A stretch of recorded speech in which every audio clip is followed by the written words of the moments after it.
You talking to me? Goonies never say die! What's in the box? Just what do you think you're doing today?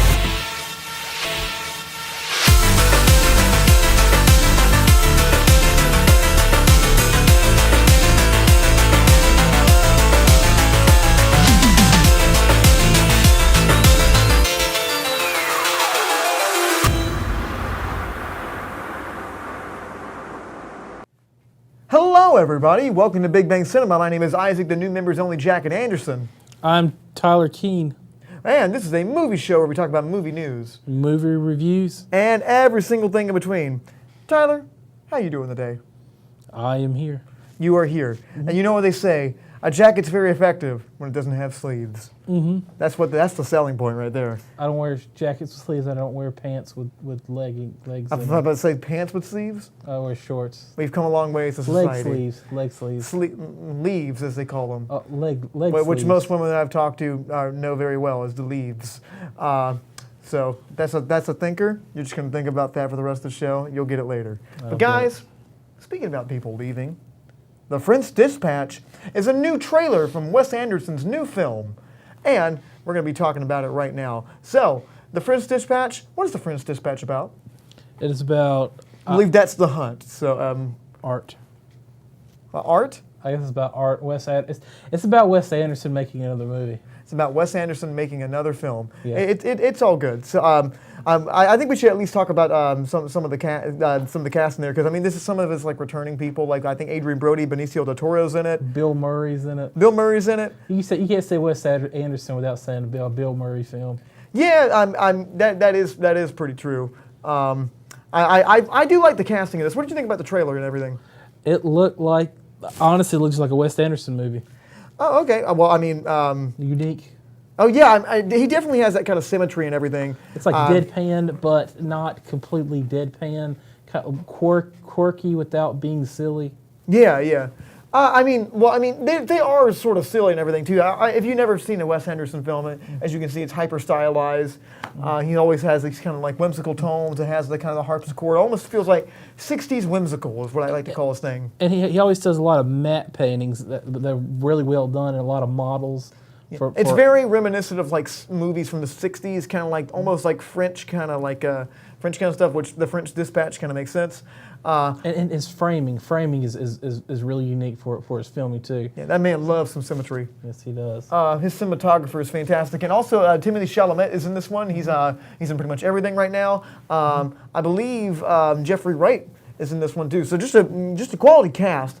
I believe this one's about like journalism and like back in this time of like war and everything. You can see with switching aspect ratios from like anamorphic to 4:3. We're gonna have like different tones and different changes and everything too. I'm really interested because we haven't seen a Wes Anderson film like this, like a live action film, in a while. The last one we got was Isle of Dogs, which is pretty fun. So, another thing, a lot if you notice about Wes Anderson films, that as he films, it's framed. It's like they don't move. Everybody stays within that one frame. He very rarely does he move and follow an actor.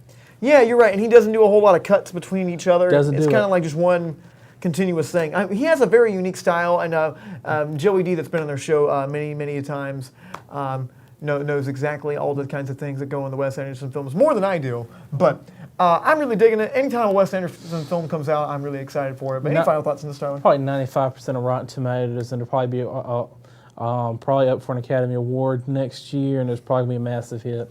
Yeah, I'm excited for it. It's one of my most anticipated movies of 2020. Almost said 2019. It's been a while. But yeah, just look at that cast. Quality. Quality. He's kind of like, he always has some interesting ideas and some different things. He's back to form. But speaking about back to form, Mr. Rick Moranis is back to acting. What? There you go. Sorry, we pushed the wrong button at the beginning. We put wrong, now we did right. So now for that one, we go... You mean he fled Canada? He fled Canada. And now he looks like somebody's dad. Man, he always liked somebody's dad. I think he always usually played somebody's dad. Yeah, that's why he's coming back to acting because he's going to be in Honey, I Shrunk the Kids sequel. Out of everything. Sequel to the second one, the third one. Are they hold on, fourth one? Well, they're going to try to make a Honey, I Shrunk the Kids universe. So in reality, there's many multiverses. Every time you shrink down, a new universe is created. Therefore, there's many branding and franchising opportunities. Is this true, or you just make that up? This is complete certain words. But Yeah, this is Disney, right? This is Disney. this is a Disney. Disney owns the rights for Honey, I Shrunk the Kids. They do, don't they? So I mean, this is going to be a kind of an interesting kind of thing. So, what do you think about this? What do you think about him coming back to acting? It's great to see Rick Moranis again, but I'm not so happy about seeing another Honey, I Shrunk the Kids movie. Okay, well, why not? Because we kind of played the whole shrinking out. I mean, Ant-Man did it.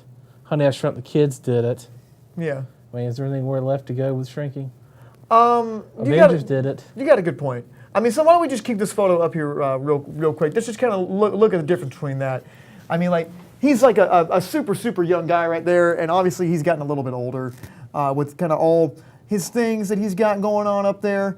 Do you think it's going to kind of lose the novelty of this kind of thing, of like him being this old? No, I wouldn't say it. It'll probably, I mean, because... I mean, he'd be like Honey, I Shrunk the Grandkids. I don't know, man. Honey, I Shrunk the Grandkids. I like that. Yeah. So I believe we got this behind the screen right here. So why don't we go ahead and look at that real fast? So I mean, yeah, I don't know. Has he lost his acting chops? Why did he leave acting, by the way? Oh, his wife had died, and he had 2 children. He decided to quit acting for a while and raise his children. Okay. Well, I mean, that's a totally legitimate claim. Yeah, I mean that's a big thing. It's a bit more than acting. You think he still got it? He's probably still got it. Okay. Well, any final thoughts on this, buddy? I want another Strange Brew. I want another Doug McKenzie. I want to see more McKenzies. Yeah, he is such a fun actor and such kind of like a fun personality. Have you seen Strange Brew? I've never seen Strange Brew. I need to see Strange Brew. Have you heard of the McKenzies? Of course I have. Okay, let's make sure. Okay, but yes. Well, speaking about McKenzie's and Strange Brew, The Hunt is being released, finally. I heard this thing, they're talking about banning it. Yeah, well, I think we should go over what The Hunt is, actually. Tyler, what is The Hunt? I believe rich people pay to hunt conservative children. Essentially, we're just conservative people. Conservative people. Basically, they say, the description of the movie, hold on, let me get this right, is the liberal elite hunt deplorables as they run for their life. So no political messaging whatsoever. Not a one. It's completely neutral. Is this Fox Films? Is this Fox? Yes, Fox News Films. Fox Films. Well, I mean, there's also things, and then we'll talk about it in a minute. But Tyler, what do you think about this? I don't like. It's a good concept, but I don't like the whole political concept of it. Okay, well, why not? Because that's I feel like this would be right up your alley, though. It's not building bridges, dude. Not building bridges? You're shooting children. You're not building bridges. They're not shooting children. They're shooting adults. Well, they are children of famous conservatives. Okay, well, still they're adults, you know. Yeah, well, I mean, they're technically we're all children of somebody. Yeah, that's true too. You know what they say. You know, your life is no longer valid if you hold a certain belief. You know, that goes without saying, Tyler. Absolutely. So I mean, this makes total sense. Oh man, I thought we were talking about Final Fantasy. Telling me everybody's bashing the 7th one. If you hate it, you don't have the right to live in my world. But back to this film. Yes. And so the whole plot of this movie is obviously kind of like it's kind of a metaphor for some stuff that's going on politically right now, and there's kind of things in there where like somebody says they're really Puerto Rican, but they identify as white, so therefore they got away from this hunt, you know. And there's also a guy that's like, you know, they're called deplorables and all that kind of thing. What do you think about that kind of? Because you don't see a whole lot of films with this perspective in Hollywood being made. It's usually the other way around. Usually it's the other way around. You know, obviously Hollywood is like, but without getting too political, you know, Hollywood's like, you know, a very liberal kind of place, and they make a whole lot of movies that kind of push those kind of ideals and everything. It feels kind of odd that a movie like this, with this kind of message and story in it, would come out. Well, I mean, there's probably like 2 or 3 studios I could think of that would do something like this, and Fox would have been number 1 on my list, but now Fox is on my list. Well, this is Blumhouse, yeah. Yeah, Blumhouse and Searchlight. It's like Blumhouse kind of produced it, I think. Yeah, Searchlight's Fox. Okay, yeah, well, now it's just Searchlight. Yeah, Searchlight. Well, now it's Disney Searchlight. Now it's Disney. It's just Searchlight. It's like Beyonce, man. See, I got to figure that this film was made a while back, and because of the whole Disney purchasing Fox, this movie wasn't released. Yeah, well, there's more to it than that, which is why I wanted to talk about it mostly, is because this movie was delayed heavily. Because remember, we talked about this trailer last year. I don't know if you remember this. Do you remember last year, mister? I don't remember what Have you been taking your medication? Do you remember these things? I don't remember what I did yesterday. That's a good point. But we talked about the trailer last year. This film disappeared for a little bit because there were some shootings that happened in El Paso, Texas, and I believe there was one in Utah. Wait, and, what? Yeah. There was a shooting in a Walmart in El Paso, and there was a guy going in there, and he shot a bunch of people. And so they delayed the film because they thought it was tasteless to put that out. Same plot. Well, he was hunting a certain group of people, and they didn't feel like he was right.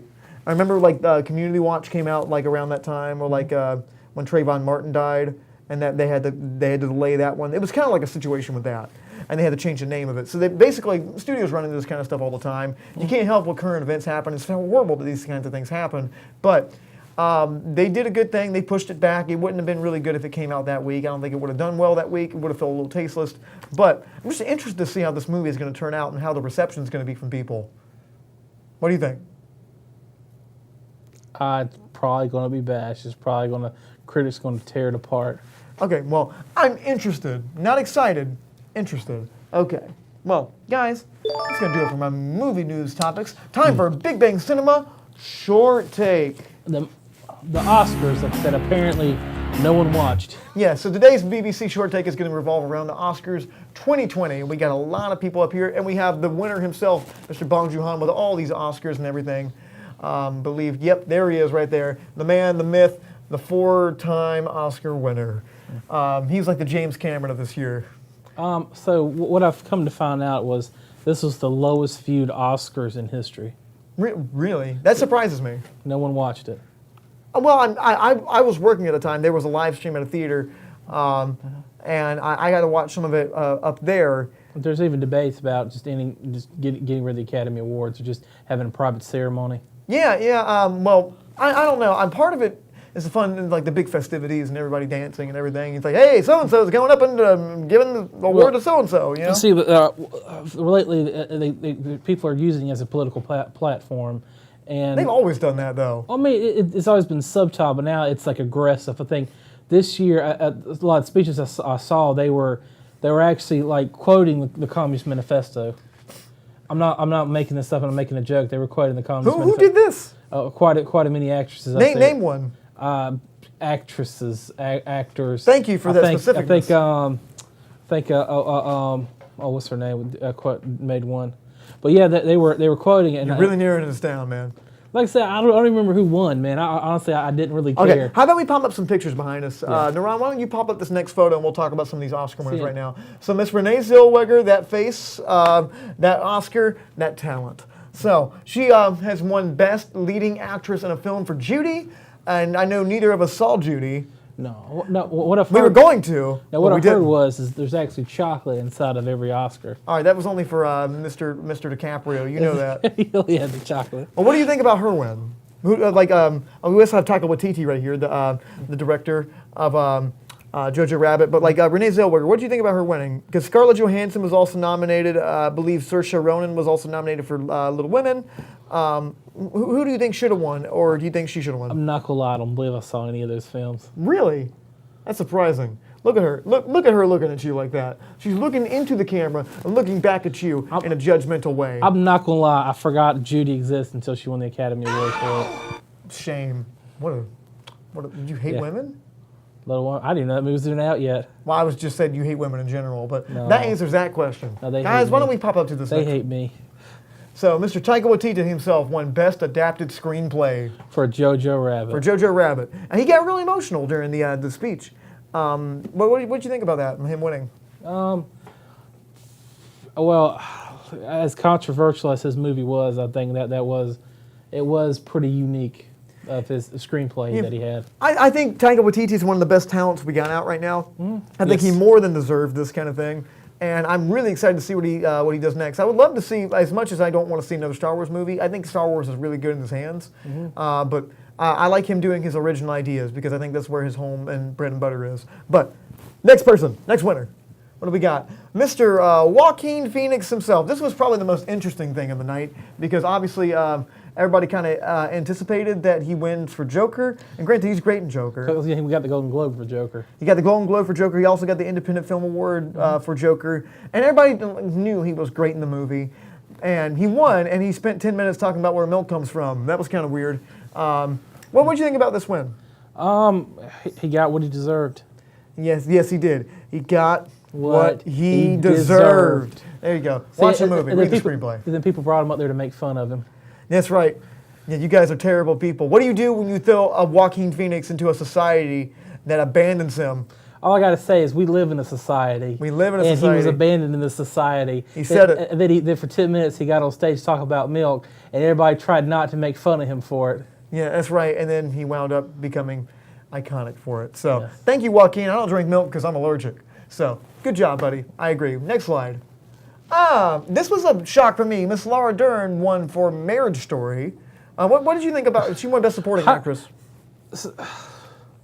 I'm not gonna lie, man. I didn't get it all through Marriage Story. Really? I don't even remember her being in it. Yeah, she's the lawyer. Because I remember Scarlett Johansson. I remember Adam Driver. I remember that they're like talking, and I want to, every time I dream, I want to kill you. I remember that part, but like I really don't remember Laura Dern being in the movie. Yeah, I'm not gonna lie. Go back and remember. I do not remember. It's a fantastic film. You're missing out, dude. Yeah, I do not remember her being in that film. Yeah, well, shocked me. I think this one should have probably went to maybe like Florence Pugh or Scarlett Johansson for Jojo Rabbit. I really like that. But good job, Laura Dern. Hopefully that gets you some more jobs. She thanked her father, Bruce. So that was very nice. Next slide, please. Mr. Roger Deakins. This was no surprise either. Yay, Andrew Small is clapping right behind the computer right there. What'd you think about this? Well deserved. Well deserved. Well, in case you don't know who Roger Deakins is, he's a cinematographer, probably one of the best cinematographers around. And he did 1917. It looked all like one take. Bunch of challenges, gorgeous looking film. Good job, Mr. Deakins. He didn't win an Oscar for a multitude of years. He's got 2 now. It's great, good for him. Although The Lighthouse was pretty darn good because that one was creme de quoi. But Roger Deakins, you earned it, buddy. What's next? We got. So this is, I can't pronounce this woman's name, so I'm not going to try to. She did the score for Joker. It's like it's some Swedish name. Do you know how to pronounce this name? It's like Schmiddidimabu? I think it started at M. Okay, we'll look it up later. I have it written down here, but I'm not even going to attempt it. Let me try it. Let me read. You're not going to be able to read my handwriting, buddy. So you're someone's name that was in Swedish. I'm gonna try. I want to take this challenge. That'll probably if I can do this, if I can pronounce that right, I'm going to buy myself a Popeye's chicken sandwich. All right, give me 1 second. Hold on, I got to find it. It's somewhere in here. Hold on. I think I might have crossed it out on accident. Oh. Okay. So we're going to try to find this, and this is going to be the climax of this thing today. Okay. I'm going to pronounce her name. Okay. So. No, that's not it. I have no idea what happened to it. It's in here somewhere, but yeah, I'll probably find it during the break. Anyway, she won. What do you think about this? I did. I thought the score was pretty well done for it, but I also like the score from Once Upon a Time in Hollywood. That is true, but Brad Pitt won Best Supporting Actor. I guess we go to this. Good job, lady. Brad Pitt won Best Supporting Actor. What do you? Are you cool with this? Yeah, I'm cool with that. I think he did a great job. I think he did a fantastic job in that movie. I mean, he really nailed that can of beans in that person's nose. And I also thought Leo deserved one too. Leo deserved one too. I'm surprised he didn't win. I mean, I thought he was. It was too hard. Really, like probably if it wasn't for the Joker, like the whole Joaquin Phoenix, he would have got it. He would have got the award for this year. Yeah. And do we have any more up there, Naran? Is that it? I think that's it because I don't think we're going to go do best wallpaper in a film about Europe. You know, we don't need to have those awards up here. But thank you guys so much for watching so far. We really do appreciate it. If you have any comments, questions, or concerns, best gaffer. Best gaffer. I'm surprised they don't have that one. You can leave a comment at facebook.com/studio67ncc. We'd love to hear what you guys have to say. Thanks so much for watching. We're going to come right back. Gopher. Best coffee ever? Well, best coffee gopher. Best coffee gopher? What are you even talking about? We'll be right back, guys, with Birds of Prey, the Harley Quinn. Yes. When it comes to culinary arts, Nash Community College is here to turn your burning passion for food into a career. Our chefs, with over 70 years of highly qualified industry experience, are here to point you in the right direction. teaching and handing down classical culinary techniques that will improve your skills and help you cut your way into the food industry. Gain invaluable experience, vital to cooking and preparing delicious food, served in a personal and creative environment. To learn more about the Culinary Arts program, visit nashcc.edu.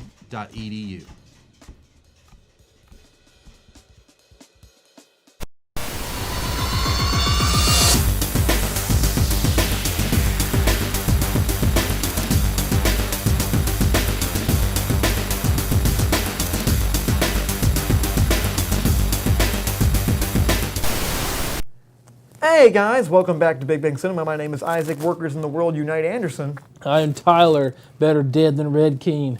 And time to talk about our movie review this week, which is, Tyler, what are we talking about? We're talking about two films, Harley Quinn or Birds of Prey. This is Birds of Prey and the Fantabulous Emancipation of One Harley Quinn, which is a sucky name. Or like, as of yesterday, Harley Quinn. Harley Quinn, Birds of Prey. Absolutely. They've changed the name. Birds of Prey. They have changed the name because no one's watching this movie. It's funny because they actually they actually put something in there that people know, and people will go see the movie. Yeah. And it's kind of crazy, but the movie still is in the movie. So people that heard Birds of Prey and they're thinking about eagles, hawks, and raptors. I already saw that Hitchcock film. Yes, I've seen it. I don't want to watch more Birds of Prey. Tyler, or Birds in Church. Birds in Church? Yeah. What? Oh, Birds of Prey. Okay. Birds of Action, that's a John Woo film. Birds. All right, Tyler, what do you think about this film? Okay, where do we start? There was some issues I had for it. I really don't think they should have pushed that R rating on it. That's a whole thing. We'll talk about that in a second. They really shouldn't have done that. And they put material in here that felt out of place to push to an R rating, which to me felt unnecessary. I mean, it's a good way having an R, like Deadpool. Deadpool needed to be rated R. I mean, you need that, but this felt like this was a PG-13 that they reshot to make it a rated R film. Yeah, I mean, easily you could have made this a PG-13 film. And it probably would have made a lot more as a PG-13 film. Yeah, well, I mean, still, nobody's going to go see this movie. Yeah. But... Oh, fun fact, she's from Rocky Mount. Oh, yeah, Mary Elizabeth Winstead, I believe. Yeah, I thought this movie was adequate. I didn't think this movie was great. I didn't think it sucked. But... It was an improvement over the what was the one? The Suicide Squad, yes. No, this is more like a more focused Suicide Squad, I think. Structurally, narratively, and character-wise, I think. But that's like I always say, it's like saying, well, it's not the worst case of strep throat I've ever had. You know what I mean? Like you're trying to pick positives in something that's a negative. You know what I mean? And DC is just so tired right now. I think DC is trying to recover from that horrible car crash that was the Snyderverse. And they're trying really hard. And they're also trying to recover from Mr. Jared Leto himself being in these movies. And in case you don't know, Jared Leto played the Joker, and they act like this man never existed. See, they have an issue now, because Joaquin Phoenix is not going to join no shared universe. He'd also be like an old man. He would be an old man in this, so they've got a big dilemma, because everybody knows him as Joker now.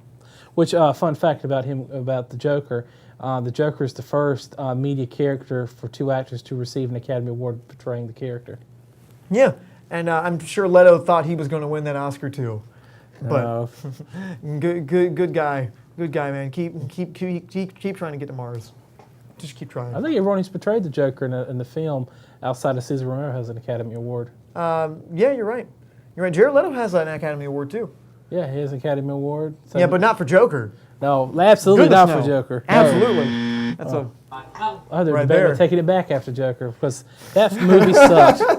Wouldn't that have been something that's like, hey, yo, you don't deserve this. We were wrong. If they could rescind Academy Awards, they'd be like it's like a 3-year probational period. And like, yo, if you do Fast and Furious 9, you might lose this. Or like Eddie Redmayne, they're like, here's your Academy Award for Theory of Everything. He gives a speech to walk away. We're taking it back for Jupiter Ascending. Same year too. He did the worst performance of the year and the best performance. That's right. He won a Razzie and an Oscar in the same year. The same but anyway, year. Birds of Prey.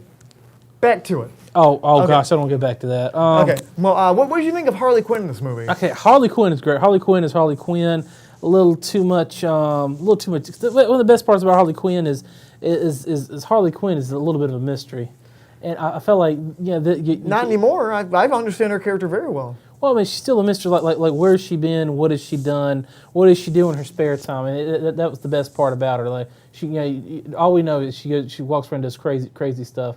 And I just felt like, the more light you shine on this character, the more mystery you lose. Well, I mean, like they established in the movie, I mean, you learn a lot about her character. I mean, you learn that, like, she is a very smart PhD scholar who's been in a few relationships, never worked, and kind of fell in love with the Joker, fell in a vat of, like, white goo, and became who she is now, and then they broke up, and now she's just kind of crazy, but she's really smart. It's kind of interesting. Her performance is great in the movie, although it was, I will say this, I wrote this down in my notes.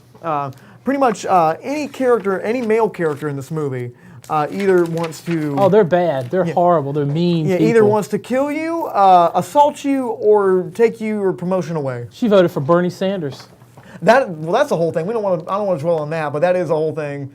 That's one of the reasons why she's in trouble. She voted for Bernie. I kid you not. That actually legitimately is. And he wanted to murder her because she voted for Bernie Sanders. Well, in case you don't know, Ian McGregor plays the villain in this movie. He plays an eccentric club owner. I forgot what his name was. It's like Stevie. Black Mask. Yeah, well, I don't know. His actual name's like Steve or something like that, right? It's like Stevie. Black Mask. I can hear her saying the name, but he is Black Mask. His name's Italian. His name's Italian. Well, Stevie. I don't know. We're gonna cut that one out live. But that's like a little point in the movie. It's like he hates everything that I stand for, and it's like voted for Bernie. It was like up there on the screen, and just like, why you gotta throw that in there?